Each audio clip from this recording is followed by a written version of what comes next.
Writing about the ocean. Long before she saw it, Rachel Carson loved the ocean. When Carson was growing up in Pennsylvania, she found fossilized shells around her home, evidence that an ocean had covered the area millions of years before. But it wasn't until Carson was an adult that she finally got to visit the ocean. After she graduated from college in 1929, Carson spent a summer studying in the Woods Hole Marine Biological Laboratory on the coast of Massachusetts.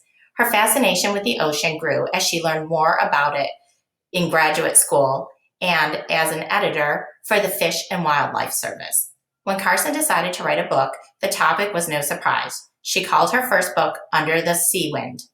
It told stories about creatures that lived in and near the ocean, including birds, mackerels, and eels. Although it got good reviews, Under the Sea Wind didn't sell well when it was first published, probably due to lack of publicity and the fact that World War II was underway. Carson was disappointed, but not discouraged. Several years later, she decided to write a second book. This one would be about the ocean itself. Carson's second book, The Sea Around Us, was a biography of the ocean. It was unlike any other book at the time.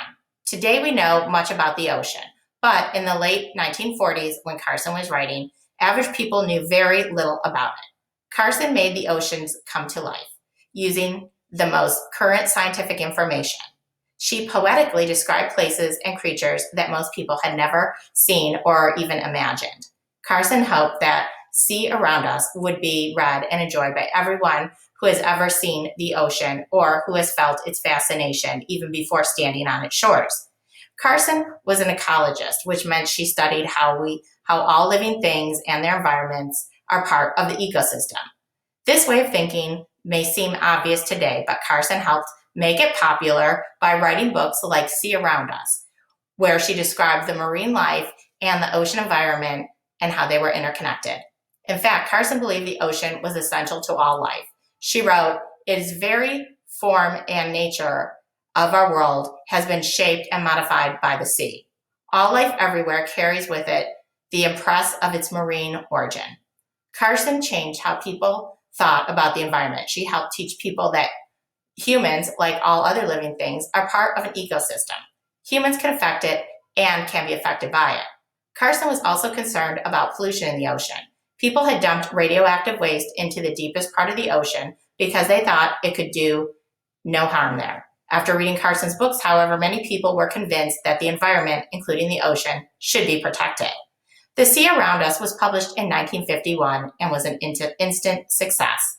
It was #1 on the national bestseller list for 39 weeks. In 11 years, The Sea Around Us was translated into 30 languages. People all over the world read it. Soon, Carson had enough money to quit her job at the Fish and Wildlife Service. She wanted to spend her time writing, caring for her family, and enjoying her beloved ocean.